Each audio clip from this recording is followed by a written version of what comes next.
Good morning my dear students. मैं Praveen sir आप लोग को my YouTube channel the best JMS coaching centre पर आप लोगों का स्वागत है।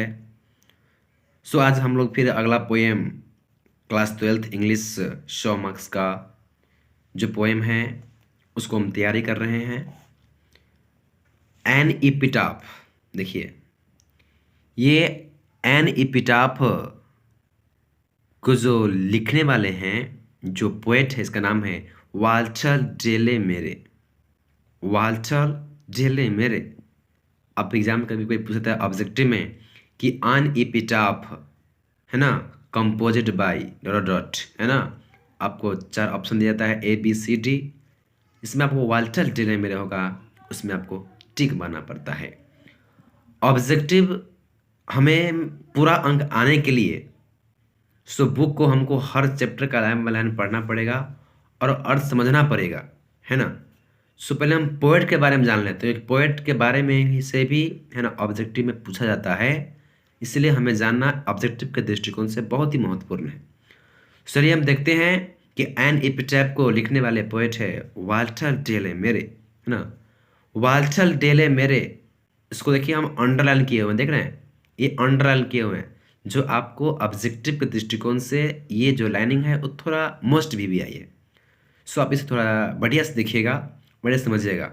आशा करता हूँ कि आपको समझ में आएगा भी। देखिएगा थोड़ा प्यार से, है ना, मन लगा थोड़ा पढ़िए। देखिए कि वाल्टर डेले मेरे का जो जन्म हुआ था, देखिए 1873 ईस्वी में, मतलब 1873, है ना। और इनके मृत्यु हो गया था, ये मर गए थे 1956 ईस्वी में, 1956। देखिए प्यार से, इनका जन्म, देखिए इनका जन्म हुआ था, किसका जन्म, वाल्टर डेले मेरे का जन्म 1873 में और मर गए 1956 में, ठीक है। Was born in the village of Charlton in Kent. तो वाज बॉर्न, इनका जो जन्म हुआ था, गांव का नाम है चार्ल्टन, इन केंट, इन केंट शहर है, और इंग्लैंड, इंग्लैंड में देश है। ऐसा याद कीजिए कि जन्म होता है इंग्लैंड देश के केंट शहर में, चार्ल्टन गांव में, ठीक है। इनका जन्म जो हुआ था, यह इंग्लैंड शहर का नाम, मतलब देश का नाम है ना, और केंट शहर है, और चार्ल्टन, है ना, आपका क्या है, गांव का नाम है। किनका, यह वाल्टर डेले मेरे का। आगे कहते, देखिए कहते हैं कि he lost his father, his lost his father, वो खो दिए थे, है ना, अपने पिता, एट द एज ऑफ 4, यह 4 वर्ष के जब ये थे तो मात्र इनके पिता खो चुके थे, मतलब मर गए थे। जब ये 4 वर्ष के थे वाल्टर डेले मेरे, तो इनके पिता की मृत्यु हो चुकी थी, इनके पिता मर गए थे। कितने उम्र में, 4 वर्ष, age of 4। And had to move, और जाना पड़ा, विथ हिज फैमिली, अपने परिवार के साथ, टू लंदन, कहाँ जाना पड़ा, लंदन जाना पड़ा, लंदन। कहते हैं कि एंड, और उनके पिता के मरने के बाद, मूव विथ हिज फैमिली, अपने परिवार के साथ उसे लंदन ले गया गया, लंदन जाना पड़ा, ठीक, लंदन। देखिए ही इज नोन, देखिए ये अंदाजा नहीं किया तो फिर थोड़ा हम बता देते हैं, है ना। ही इज नोन, वह जाने जाते हैं, फॉर सेंसिटिव, है ना, कॉन्सेंस, है ना, वह जाने जाते हैं संवेदनाशील, संवेदनाशील चेतना के रूप में। सेंसिटिव में होता है संवेदनाशील चेतना के रूप में, विथ ही वर्ल्ड ऑफ, है ना, चिल्ड्रेन, वे बाल जगत के, with the world of children, मतलब वे बाल जगत के, और the world of the super natural, है ना, वह नैतिक परलौकिक के रूप में, है ना, जाने जाते हैं। यहाँ कवि का मानना है कि वह परलौकिक जगत के, सुपर नेचुरल मतलब परलौकिक, है ना, और वर्ल्ड ऑफ चिल्ड्रेन मतलब बाल जगत में के रूप में ये जाने जाते हैं। कहते हैं कि हिज सॉन्ग फॉर चिल्ड्रेन, इनकी जो ये कविता है, song for children and peacock pie, है ना। कभी ऐसे पूछा एग्जाम में कि सॉन्ग फॉर चिल्ड्रेन के, है ना, लेखक पोएट कौन है, तो वाल्टर टेले मेरे। और ये देखिएगा कभी कभी पूछता है कि वर्ल्ड ऑफ, है ना, चिल्ड्रेन, मतलब बाल जगत के कवि कौन है, तो वाल्टर टेले मेरे, है ना। बाल जगत के और परलौकिक जगत के कवि, सुपर नेचुरल, है ना, कवि कौन है, तो वाल्टर टेले मेरे। सॉन्ग फॉर चिल्ड्रेन कविता के पोएट कौन है, तो वाल्टर टेले मेरे। पिकॉक पाई किसने लिखा, तो वाल्टर टेले मेरे। डिपेक्ट वर्ल्ड ऑफ ड्रीम्स, है ना, डिपेक्ट मतलब दर्शाना, वर्णन करना, वर्ल्ड मतलब सपनों को, संसार को दर्शाते हैं इस पोएम में। इस पोएम में तो जो कविता इनका है सॉन्ग फॉर चिल्ड्रेन और पिकॉक पाई में, उसको डिपेक्ट वर्ल्ड ऑफ ड्रीम्स मतलब सपनों को, संसार को दर्शाते हैं। But even in these songs there is a note of melancholy। देखिए यह कहते हैं बट लेकिन फिर भी, इवन मतलब फिर भी, इन दिस सॉन्ग्स, इन गीतों में, किन गीतों में, एनिपिटैफ, है ना। बट इवन फिर भी इन दिस सॉन्ग्स, इन गीतों में, there is a note of मेंचुअली, है ना, वो दर्शाते हैं मेंचुअली को। आप ध्यान दीजिएगा कि सपनों को संसार, किंतु यह गीतों में मेंचुअली मतलब क्या होता है, एकांतपन। कुछ गीतों में, इस गीतों में कहते हैं कि बट इवन लेकिन फिर भी, इन दिस सॉन्ग्स, इन गीतों में, किन गीतों में, एन एपिटैफ में, है ना, इन गीतों में there is a note of मेंचुअली, है ना, मतलब एकांतपन को दर्शाते हैं, ठीक है ना। देखिए the poet makes us aware of the inhuman मतलब अमानवीय कंडीशन ऑफ मॉडर्न लाइफ, मतलब मानव के जो है आधुनिक जीवन को, है ना, कंडीशन को, सत्य को बताते हुए यह दर्शाते हैं। आगे देखिए कुछ ये हम दिए हुए underline. Queen Elizabeth, queen Elizabeth second मतलब द्वितीय, है ना, onward him with the order of merit, है ना, या क्वीन एलिजाबेथ ने इनसे अवार्ड दिया गया, किसके द्वारा, है ना, ऑर्डर ऑफ मेरिट के लिए इनको अवार्ड दिया गया वाल्टर लेमेरे को, जो क्वीन एलिजाबेथ ने द्वितीय ने दी थी किस 1953 ईस्वी में, है ना। 53 ईस्वी में क्वीन एलिजाबेथ द्वारा, है ना, अवार्ड दिया गया किसको, तो वाल्टर डेलेमेरे को, ठीक ना, वाल्टर डेलेमेरे को। सो इसको फिर दोबारा आप लोग सुनना समझ में आएगा तो पढ़ लीजिएगा, है ना। और हम आगे देखते हैं इस पोएम के बारे में। इस पोएम को पढ़ने से पहले, अच्छा से अर्थ समझने के लिए बाबू आप लोग को पहले, है ना, मीनिंग याद करना पड़ेगा। इसमें ये सब जो वर्ड सब दिया गया, ये सब वर्ड है ना, सबका मीनिंग याद रहेगा ना तो अच्छा समझ में आएगा, बहुत अच्छा समझ में आएगा। और मीनिंग याद रहने से आपको क्या होगा कि कभी कभी क्या होता है कि एग्जाम में आपको कुछ लाइन दे देगा ना, तो उसको पहचानना पड़ता है कि यह लाइन जो है किस पार्ट से लिया गया हुआ है, एक्सप्लेन करने के लिए, 4 नंबर क्वेश्चन के लिए जो मिलता है 4 नंबर। सो मैं आप लोग को उसको मीनिंग से दिखा रहा हूँ। ये मेरा नोट बनाया हुआ है वर्ड मीनिंग का, थोड़ा आप लोग को दिखा देता हूँ।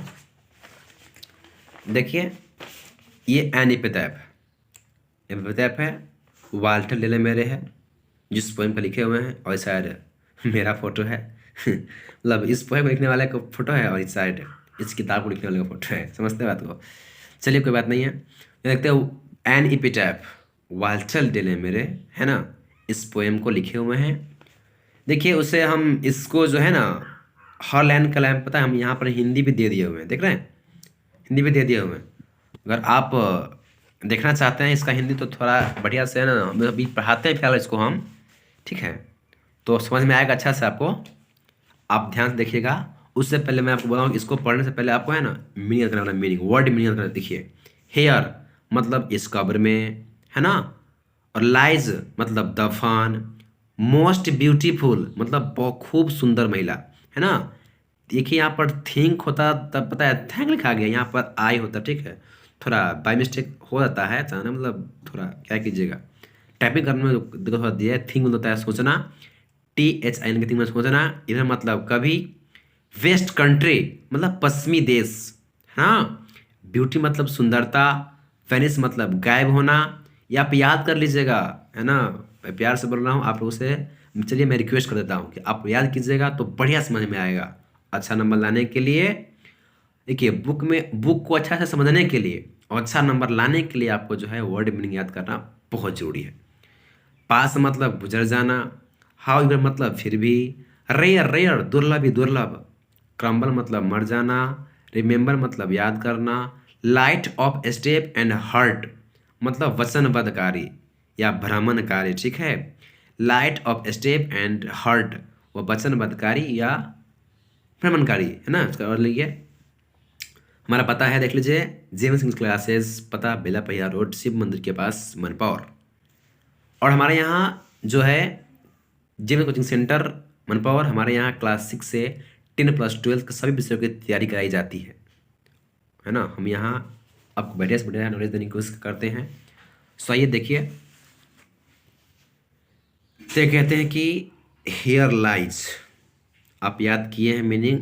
हेयर मतलब क्या होता है, से यहाँ होता है कि मतलब या वहाँ होता है, लेकिन इसका हम अर्थ देते हैं कि हेयर मतलब इसमें, लाइज मतलब कब्र, क्या होगा, आई मतलब कब दफन करना, है ना। हेयर लाइज इस कब्र में, लाइज दफन करना, अमोस्ट मतलब अमोस्ट ब्यूटीफुल लेडी, लेडी मतलब होता है महिला। आप याद किए होइएगा मीनिंग में, रोक करके वीडियो, कि here lies a most beautiful lady, इस कब्र में खूबसूरत मतलब बहुत सुंदर महिला। जब मोस्ट लग गया ना तो यह सुपरलेटिव डिग्री का यह है, सीढ़ी फॉर्म है, ये ग्रामर रूल में मोस्ट होता है बहुत सुंदर, है ना। तो here lies a most beautiful lady, है ना, इस कब्र में बहुत सुंदर महिला दफन है। लाइज मतलब दफन, हेयर मतलब इस कब्र में, मोस्ट ब्यूटीफुल लेडी मतलब बहुत सुंदर महिला, है ना। Light of step and heart वो वचनबद्ध, वह वाज ही, वह थी, सी वाज वह थी, क्या थी, है ना। Light of step and heart वह वचनबद्धकारी थी, भ्रमणकारी थी, है ना। कभी कहते हैं कि आई थिंक मैं सोचता हूँ, सी was the most beautiful lady.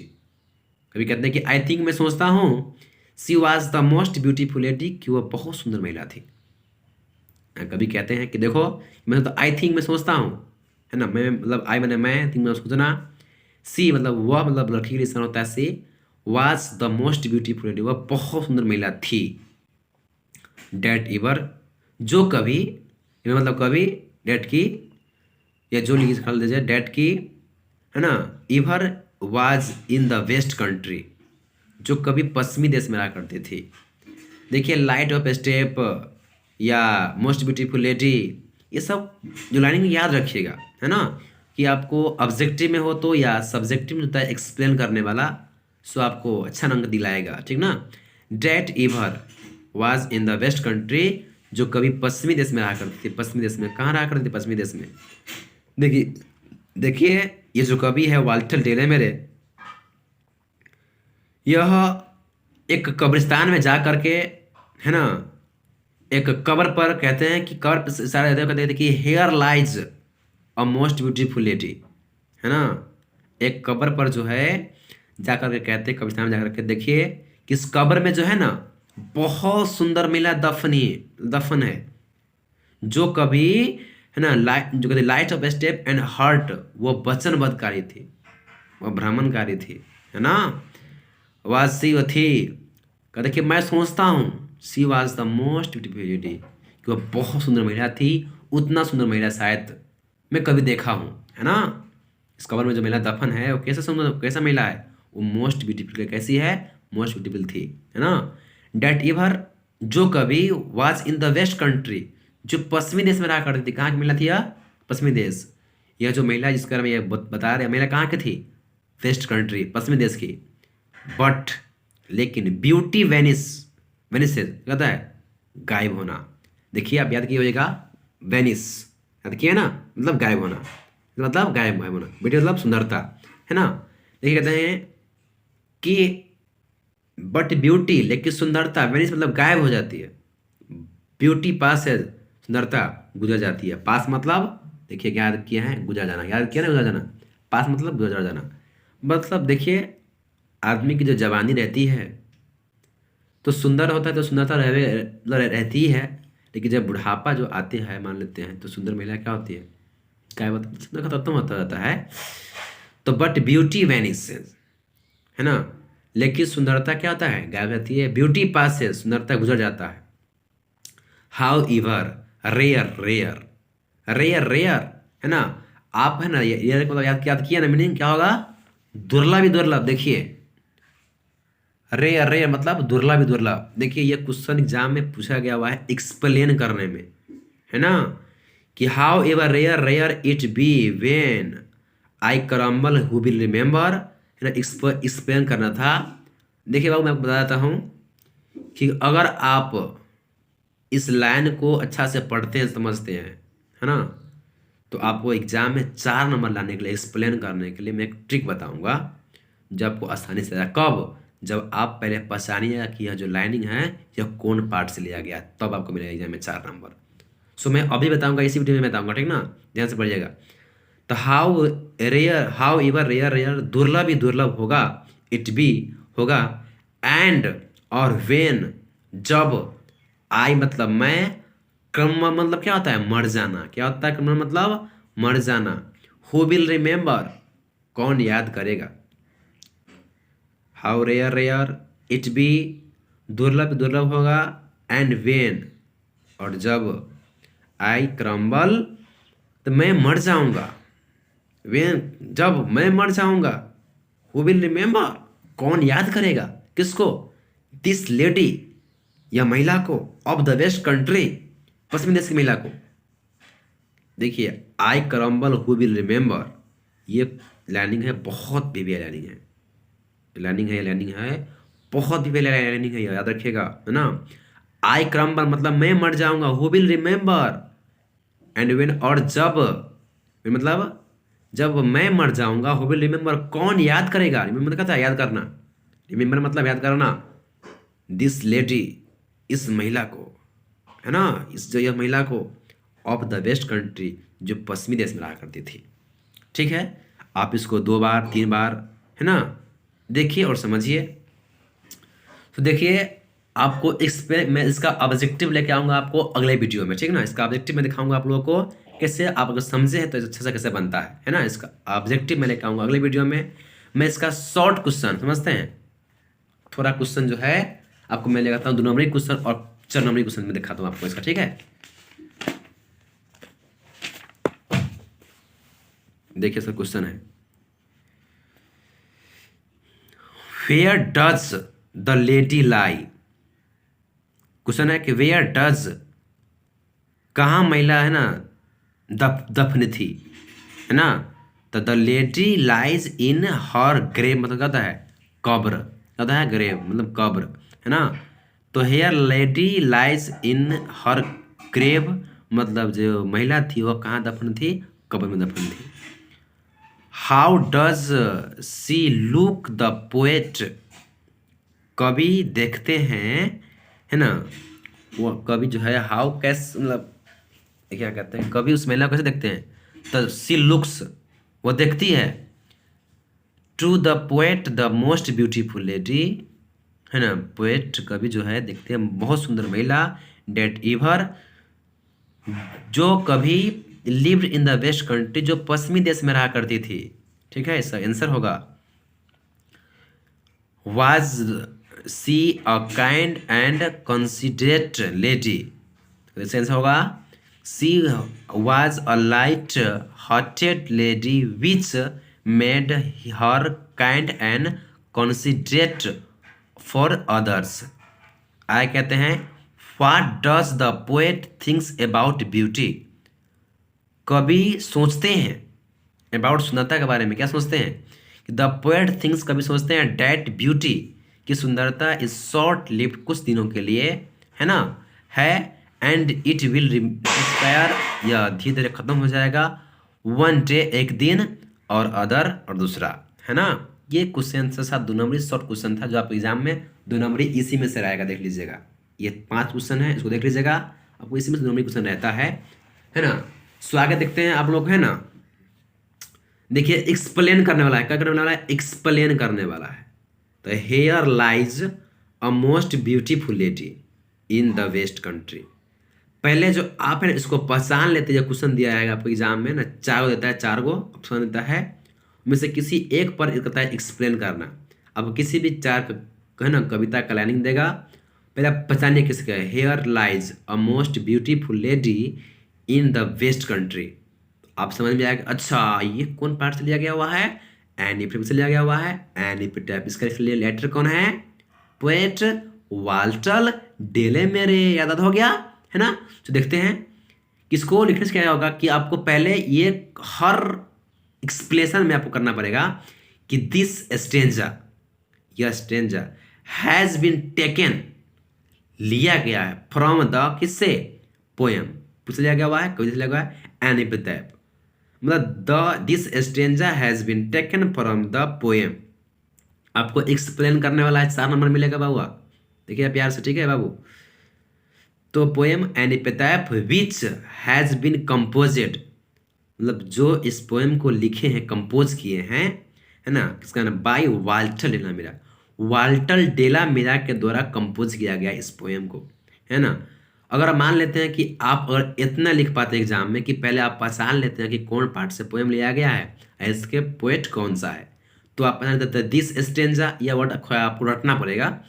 This stanza has been taken from the poem, किससे, poem an epitaph, an epitaph which has been composed, है ना, कंपोज किया गया हुआ है ना, तो किसके द्वारा, तो वाल्टर डेलेमेरे, किसके द्वारा लिखा गया है, तो वाल्टर डेलेमेरे के द्वारा कंपोज किया गया हुआ है। अब इसका हिंदी कहता है, इसका अर्थ बताने का कहता है, इसका अर्थ कहता है बताने के लिए इसका अर्थ क्या होगा ना, तो कहते हैं कि here he says, Walter de la Mare कहते हैं कि डेट की she is most beautiful, she is most, वो बहुत सुंदर महिला थी। हु बिलोंग्स, वह निवासी थी, टू द वेस्ट कंट्री, वह वेस्ट कंट्री की महिला थी। कि इसका अर्थ निकल गया ना, इसका अर्थ हो गया, क्या हो गया कि हेयर, यहाँ जो है दफन थी इस कब्र में, कहते हैं ही सेज, वह कहते हैं कभी कि डेट की she is most beautiful lady, बहुत सुंदर महिला थी, who belong to west country, वह कभी पश्चिमी से करती। इसी प्रकार आपका ना एग्जाम में पूछा गया हुआ है पिछले साल 2019 में कि हाउ रेयर सॉरी 2021 में पूछा गया हुआ है, 21 में, याद रखेगा, मेरा बच्चा बहुत अच्छा से लिख के आया, ठीक ना। तो हाउ रेयर इट बी, ये पूछा गया हुआ है। एक्सप्लेन करने के लिए 4 नंबर में आपसे देगा, क्या कीजिएगा कि दिस स्टेंजा, जब भी बताए हैं, this stanza has been taken from the poem, किससे, एनिपिटेप which has been composed by Walter de la Mare, है ना। वाल्टर डेलेमेरे सेज डेट, है ना, कहते हैं कि हाउ रेयर दुर्लभ दुर्लभ होगा, आई विल रिमेम्बर, तो मतलब कौन याद करेगा मैंने मरने के बाद, है ना। सो आशा है कि आपको समझ में आया होगा। इसका ऑब्जेक्टिव का वीडियो मैं लेकर आऊँगा अगले वीडियो में। वीडियो की लंबा हो गया, और जब लंबा वीडियो होता है तो दिक्कत हो जाती है। सो आप लोग इसको बढ़िया से पढ़िएगा, 2 बार 4 बार बढ़िया से पढ़िएगा। So thanks for watching this video, है ना। आप इस वीडियो को अधिक से अधिक शेयर कीजिए।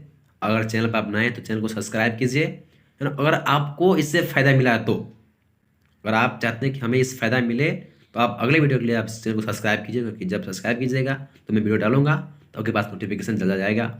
अगर आपको समझ में आया होगी, मुझे आशा है, पूरा विश्वास है कि आपको समझ में आया ही होगा, ठीक ना।